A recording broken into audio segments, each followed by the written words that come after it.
A few weeks ago, I asked if you would be interested in a video on read aloud books for fall, and it was an overwhelming yes. I got so many responses, and I was pretty excited about it because fall is my favorite season. So I'm going to go grab some fall read aloud books, and I will meet you back here.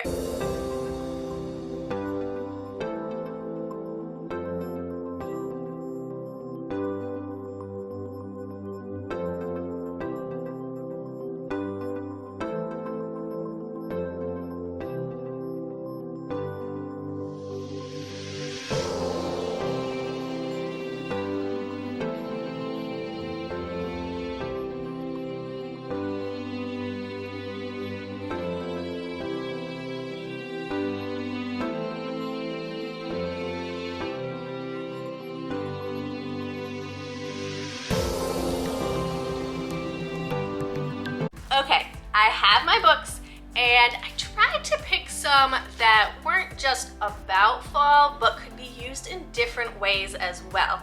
And so as we get into each book, we'll talk about how you can use them in different ways in the classroom. The first book I have is The Scarecrow. In this story, Scarecrow is really lonely.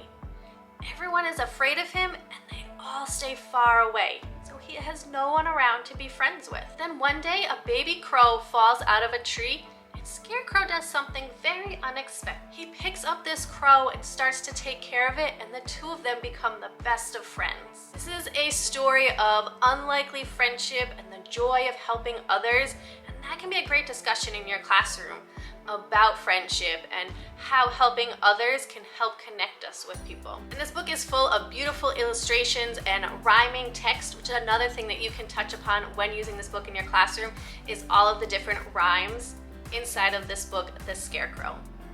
A great fall read aloud for your class. The next book that I have is called Sweep. This is a really great one. I found myself connecting to this book a lot, so I think your students will be able to make connections to how the character is feeling in this book. So Ed is having a really bad day. You know when you're having a bad day and you don't always make the best choices, and that bad day just gets worse and worse and worse and things start to pile up?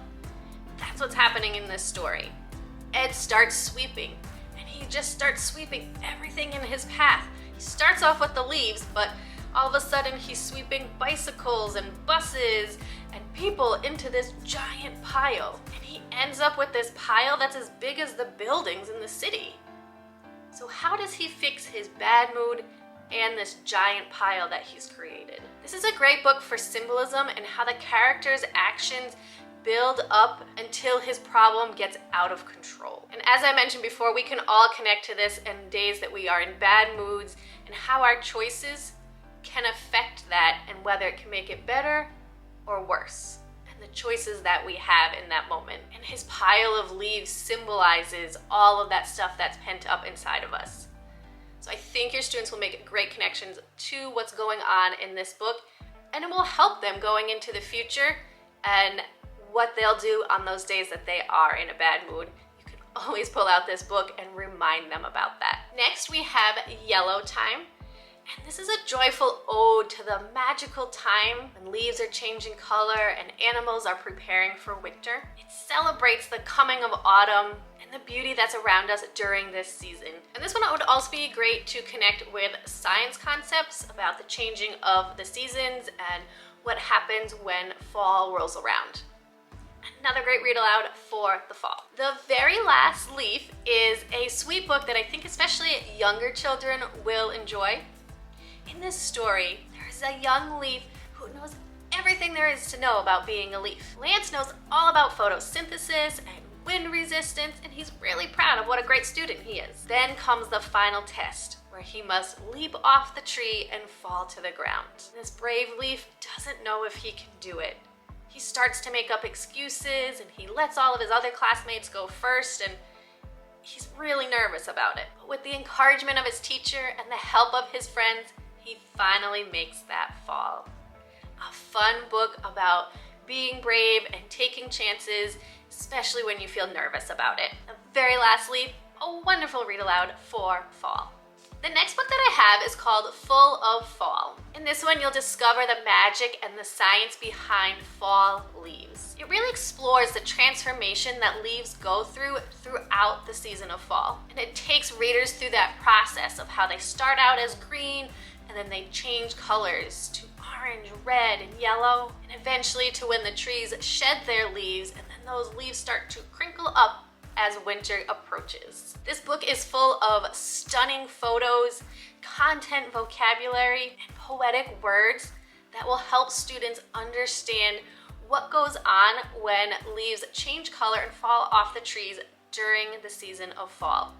And the book also includes a lot of back matter, so this makes some great science connections that you can have in your classroom with your students. And this book is part of a series, so they have one of these for each season of the year. So I highly recommend grabbing all 4 of them and taking them out as the seasons change and help your students learn the science behind that. This next one I almost forgot about, but I went and grabbed it at the last second. Hello Harvest Moon. This is such a beautiful story that describes the world inside and out during a harvest moon. And this year, the harvest moon is on September 20th, so be on the lookout for that. The amazing descriptive text in this book is perfect for teaching imagery. So even if you don't use it in the fall, if you're teaching about imagery with your students, this is a wonderful book to use. It does a wonderful job of painting images in our minds and using the senses to describe the surroundings of what's happening in the story. A really wonderful fall read aloud for a lot of different age levels. So a great picture book to pick up for this season. And the next book that I have is not necessarily just about fall, but it's of the changing of seasons in general. This one is called This Is How I Know. This is another great mentor text for imagery. A child and her grandmother explore their surroundings and they take pleasure in the signs of the new season that's coming. They're observing what's around them and understanding their relationship with the natural world. This beautiful book by an Indigenous author and illustrator is a great book for helping your students connect back with the outside world.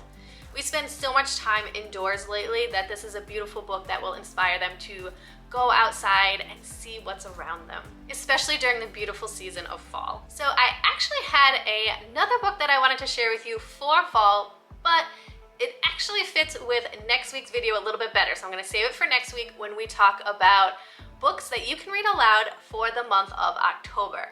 So stay tuned for that and I'll let you know which one I bumped to next week and left out of this week's video. And before you go, I'm curious, what is your favorite part of fall?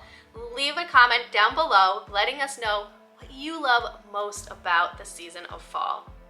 And if these books were helpful for you and you plan on using any of them in your classroom, give this video a thumbs up, hit that red subscribe button so that you don't miss a video. I will be back next week with more read aloud tips and book ideas for you to take into your classroom. Have a great week.